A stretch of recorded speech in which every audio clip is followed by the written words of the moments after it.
आप देख रहे हैं आखिरी चीख शिवा के साथ। तो चलिए बढ़ते हैं आज की कहानी की ओर। दोस्तों, मेरा नाम शुभम है। यह बात उस दिन की है जिस दिन मेरे मित्र संतोष का एक्सीडेंट हुआ था।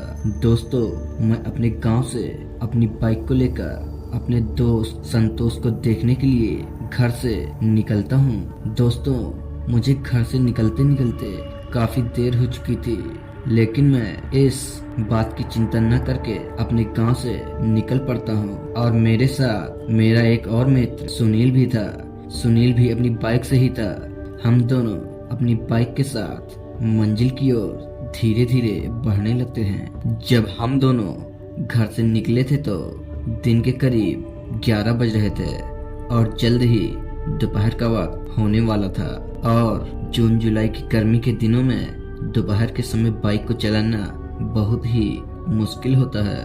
पूरा शरीर गर्मी के मारे तपने लगता है। मैं उस गर्मी में बाइक चलाते चलाते पूरी तरह से थक गया था और अब मेरा जी भी घबराने लगा था। मैं लगातार अब तक 3 घंटे तक बाइक को चला चुका था। मैं थोड़ी देर के बाद उस हॉस्पिटल में पहुंच जाता हूं जहां पर मेरा मित्र संतोष एडमिट था और पीछे पीछे सुनील भी वहां पर पहुंच जाता है। और उसके बाद हम दोनों संतोष से मिलने के लिए उसके कमरे में जाते हैं तो संतोष हम दोनों को बताता है कि जब वह शाम को घर से अपनी बाइक को लेकर निकला था तो उसके सामने अचानक से आग में लिपटी हुई कोई चीज नजर आती है।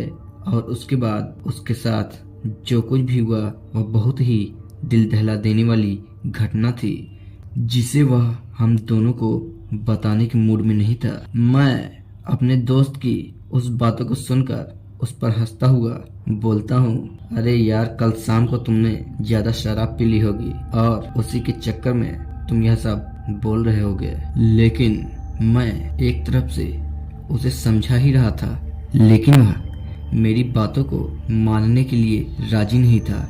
उसका यही कहना था कि वह रास्ता कुछ अलग है।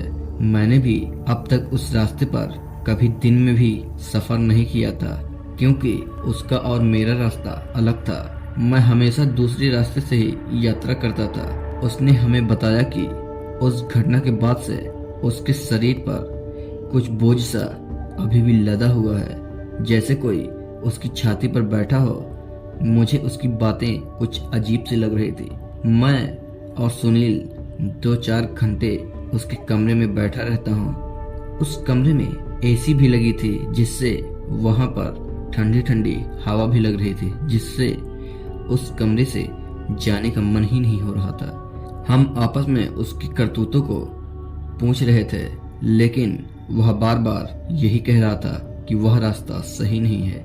उस रास्ते पर सफर करना अपनी मौत को दावत देना है। मैं और सुनील उसकी बातों को सुनकर आपस में हंस रहे थे और उसको समझाने के लिए थोड़ी देर हम और सुनील वहां और बैठते हैं। उसके बाद अपनी बाइक को लेकर हम लोग घर की ओर जाने के लिए निकल पड़ते हैं।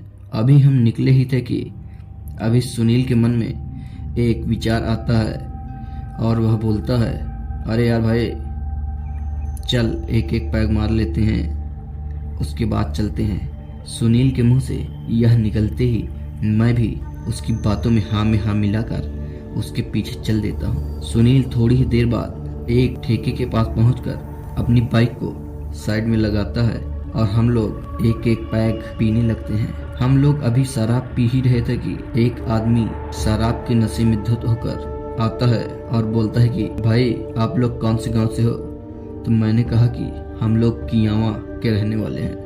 और इतना कहकर मैं मुंह फेर कर दूसरी ओर देखने लगता हूँ, लेकिन उस आदमी का मुंह बंद नहीं होता और वह जाते जाते बोलता है कि बेटा, जरा संभल कर जाना, रास्ता थोड़ा खराब है। आजकल सड़क पर कुछ ज्यादा ही गड्ढे बन गए हैं। वह इस तरह बोलते हुए अभी आगे की ओर बढ़ते ही जा रहा था। अचानक से एक ट्रक वाले ने इस बुढ़े को ठोक दिया और उसका सर 4 टुकड़ों में पड़ जाता है और वह बूढ़ा उसी जगह मर जाता है। यह सब देखकर मेरा दिल डर के मारे दहल उठता है। मैं और सुनील यह सब छोड़कर वहां से निकलने में ही अपनी भलाई समझते हैं और हम दोनों वहां से चुपचाप निकल लेते हैं, वरना हम लोग पुलिस के चक्कर में फंस जाते। लेकिन सुनील अभी भी कुछ देर वहीं पर ठहर जाता है। आगे जाकर जब मुझे सुनील की याद आती है तो मैं सुनील को कॉल करता हूँ। सुनील बताता है कि रास्ते में भी पीछे ही आ रहा हूँ, जिस वजह से मैं रास्ते में एक रेस्टोरेंट के पास रुक जाता हूँ, क्योंकि मुझे इसके आगे का रास्ता पता नहीं होता है। सुनील ने बताया था कि यह रास्ता सीधे गांव को ही जाता है, लेकिन मैं इससे पहले इस रास्ते से कभी नहीं गया था। मैं उस रेस्टोरेंट पर बैठे कुछ आदमियों की बातों को सुन रहा था, जिसमें से कुछ लोग बोल रहे थे कि रात के समय इस रास्ते पर कोई न कोई दुर्घटना जरूर हो जाती है। जिनमें से एक आदमी ने कहा, मुझे लगता है इस रास्ते पर कोई न कोई बला है, जिसकी वजह से इस रास्ते पर दुर्घटना होना आम बात हो गई है। मैं इन सब चीजों में विश्वास नहीं करता था। तब तक सुनील भी वहां पर आ जाता है और सुनील बताता है कि इसी रास्ते पर संतोष का एक्सीडेंट हुआ था और हम दोनों अपनी बाइक को लेकर वहां से चल देते हैं। अभी हम लोग थोड़ी ही दूर गए थे कि हमें स्ट्रीट लाइट की रोशनी में एक आदमी खड़ा हुआ दिखाई पड़ता है, और जब मैं उसके चेहरे को अच्छे से देखता हूँ तो वह आदमी वही बूढ़ा होता है जो अभी अभी आधे घंटे पहले उस ट्रक से कुचलकर मर गया था। मुझे समझ में नहीं आ रहा था कि यह बूढ़ा वहां मर गया था, अब जिंदा कैसे है। मैं यह सब देखकर घबरा गया था। फिर उस आदमी ने मुझे तिरछी नजरों से देखा तो मैं बाइक से लड़खड़ा कर गिर जाता हूँ। सुनील बोलता है कि क्या हुआ। मैंने उसे आदमी की तरफ उंगली करके दिखाया तो सुनील बोलता है वहां पर तो कोई नहीं है। मैंने भी जब देखा तो वहां पर अब सच में कोई नहीं था, इसलिए मैं भी राहत की सांस लेकर वहां से निकल जाता हूँ। रात के करीब 8 बज चुके थे। हम लोग बाइक को स्टार्ट करके उस सड़क पर निकले। उस सड़क पर चल रहे थे। जब मैं बाइक चला रहा था तो मुझे लग रहा था जैसे कोई छाया मेरे साथ चल रही हो। थोड़ी देर के बाद एक सुनसान जगह से गुजरते वक्त सुनील की बाइक बुलेट थी, जिससे वह तेजी से बाइक को लेकर निकल जाता है। और वैसे भी मैं धीरे धीरे बाइक चलाता था, इसलिए मैं भी धीरे धीरे जा रहा था।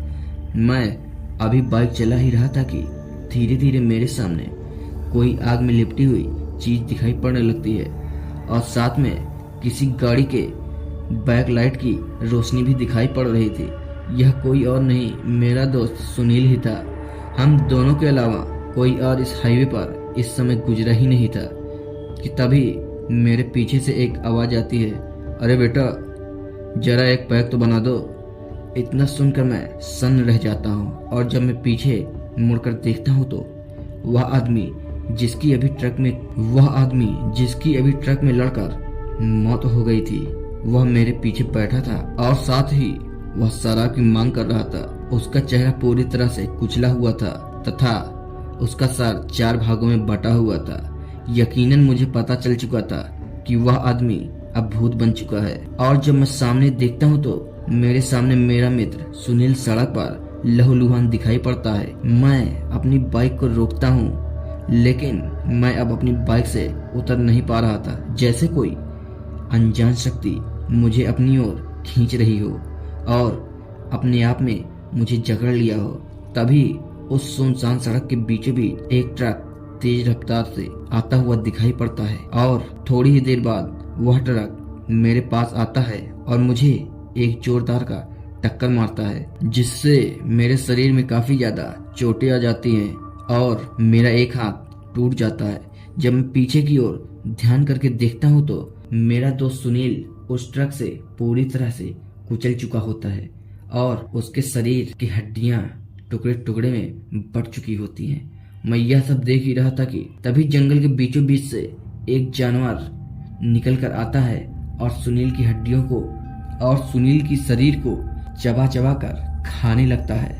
यह सब देखकर मैं बेहोश हो जाता हूँ, और जब मेरी आंखें खुलती हैं तो मैं अपने आप को एक हॉस्पिटल में पाता हूँ और मेरे बगल में मेरे घर वाले खड़े होते हैं। मैं अपने साथ घटित उस रात की सारी घटना अपने घर वालों को बताता हूँ और साथ ही सुनील के उस ट्रक में मारे जाने की बात भी बताता हूँ। लेकिन अचंभे की बात यह होती है कि सुनील ठीक ठाक मेरे पीछे खड़ा होता है। दोस्तों, मुझे पता नहीं होता कि उस दिन मेरे साथ क्या घटना घटी थी। क्या वह कोई छलावा था या कोई हकीकत। अगर आपको हमारी कहानी पसंद आए तो हमारे चैनल को सब्सक्राइब करें। धन्यवाद।